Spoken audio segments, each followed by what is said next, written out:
Renaissance Beehive. Today I'd like to talk about the CheckOff system that I use with my beginning band program. The system. I created my first CheckOff system several years ago when I first started teaching beginning band. I modeled it after recorder karate, so I had belts as different levels, and I called it beginning band judo. And I was really excited to create this system and use it with my students. And I ended up putting a lot of items into each belt level. So I had a worksheet that students had to complete. I had several different things that they had to play from the book. I maybe had some concepts that they had to explain or symbols that they had to define, things like that. And then at the end of all of those things, then they had a song, a specific song to play from the book to check off that level. And that ended up being way too much because it took a long time for those students to get through all of those items and finally be able to check off that belt. So I used it for a little while and then I needed to revise it. So I pared it down to just one song per belt. So for example, white belt was Hot Cross Buns, yellow belt was Mary Had a Little Lamb, and that went a whole lot better because it was easier for students to check those belts off and they were able to see the progress much more quickly. After a little while, I decided to revise it again because I didn't want to keep using a belt system modeled after a martial art. So instead, I decided to model my new system after video games. So instead of just calling it a checklist, I'm calling it a world. So my very first world for my very beginning students has 9 levels. So there's a song per level, and then at the end is a boss battle, which is the last thing that they would check off. It's kind of equivalent to what a black belt would be in the old system. So that is where I'm at right now, and that's the system that I'm working with. Now, the old systems that I used, like I said, I paired with the lesson book I was using, which was Accent on Achievement.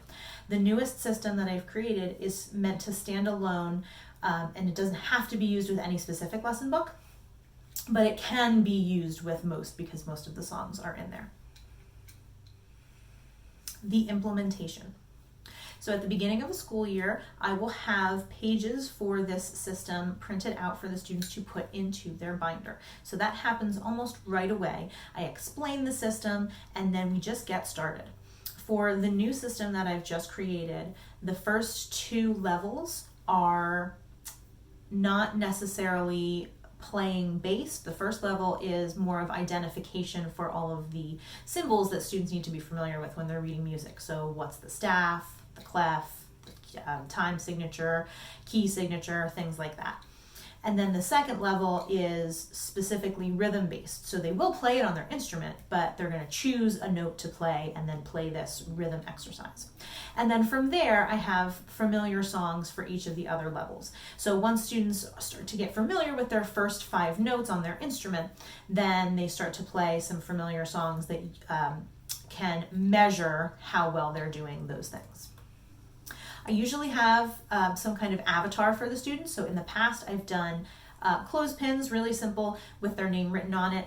And I had a large sign in my classroom with a ribbon with each color of belt. Now, I'm shifting away from that belt system now. So I'm going to be giving students like an avatar, kind of a gamer cartoon looking person for them to color in and decorate, and then have places around my teaching space that will represent each of the different levels. So students are going to be able to move their little character to each level as they achieve it.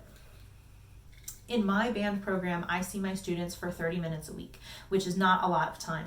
So instead of having students do their checkoffs in their lessons, I have them do it on Flipgrid so that I can spend the time in our lessons together teaching them new concepts, reviewing new concepts, and then when students are ready to play their checkoff for whatever level they're on, then they can do that on Flipgrid, they can record a video, and I can see it, and that makes it a lot easier for students to do it when they're ready instead of feeling pressured to do it when they have a lesson.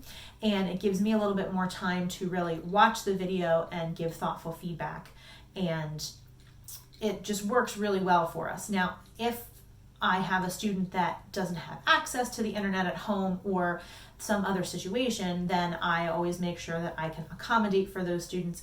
Maybe I have a time during my day a couple of times a week where students can come in and record or play for me, however we do it. But it's just really important to me that every student gets the same chance to do something. So if I'm asking students to do something from home, I'm also giving that opportunity as I can in school so that nobody is missing out. The why. I find that this type of system is really motivating for students, mostly because they can visually see their progress continually as they're achieving new levels. So like I said before, we've got the avatar, the character that students can decorate, and they're going to move that in the classroom as they achieve new levels. The other way that they're seeing that progress is on their sheet that they have in their binder. Every time they achieve a new level, we check it off and I write the date and I sign it, and we make a big deal out of it because it is a special thing and it's a goal that they're achieving. So that's really helpful for students, and it makes them want to continue to practice to achieve the next level. I also find this type of system easy for me as a teacher because it makes it really simple for me to assess each student individually and give them feedback, especially if we're doing this on Flipgrid or any other type of online submission where I have to sit down and watch it, and then I can immediately give personal feedback to each student. It is a little bit more time on my end, but I am absolutely willing to put in that time because it gives those students that individualized feedback that I think is really important. The system also gives me a great outline for what I want to teach. I mean, I have a pacing guide, I use my lesson book, and I use this system, and looking ahead to what each level song encompasses, I know that the next thing I'm doing is I'm teaching this new note, or I'm teaching this dynamic marking or tempo marking. And it's all connected with my pacing guide, and that makes it really easy for me to know exactly where my students are going. Things to keep in mind. Accessibility is really important, and I spoke about that before. So if, for example, you decide to do online submissions for your checkoffs, make sure that all of your students have the same opportunity to do that. With my percussion students in my beginning program, I instruct them on bells and snare drum kind of simultaneously at the beginning of their lessons. And so I've created a list of songs for my levels for bells or mallet instruments, and then a separate checklist for snare drum. Now, for my standalone system that I'm currently using, I wrote out exercises for the snare drum, but it's equally easy to use the lesson book that you do and just pull exercises out of there, or if you perhaps use a supplemental percussion book. I currently use A Fresh Approach to the Snare Drum by Mark Wessels alongside of Accent on Achievement, so that my snare or my percussion students get that specific instruction on the snare drum, because it's a little bit different than in the lesson book. So it's up to you how you want to instruct your students on percussion, obviously, but keep that in mind. If you know that students are going to start on snare drum, then make sure that your checklist is set up to give them goals for snare drum, and same thing with bells if you're going to start on bells. Using a system like this likely means that students are going to be working at their own pace. So you may be instructing students as a small group and giving them all the same information, and some students are going to take that and run with it and practice a whole lot at home, and maybe it'll click faster for them and they might be ready to check off that level very soon. And then other students might need some time with it. They might need some more repetitions in at-home practice, so they might be ready to check off a little bit later. So just make sure that your instruction reflects that flexibility, so that some students might really fly through this checklist, and if that's the case, just make sure that they are getting all the information and the fundamentals before they do that checkoff for you.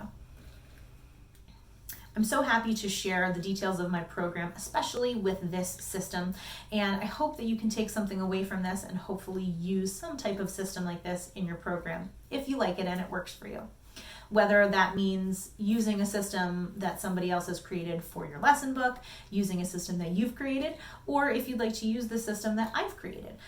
The system is out in a larger resource on Teachers Pay Teachers, so you can find that if you visit my store, which is The Balanced Beehive, and I'll put a link to my store on TPT in the video description. Check back here for more beginning band content next Wednesday. Until next time.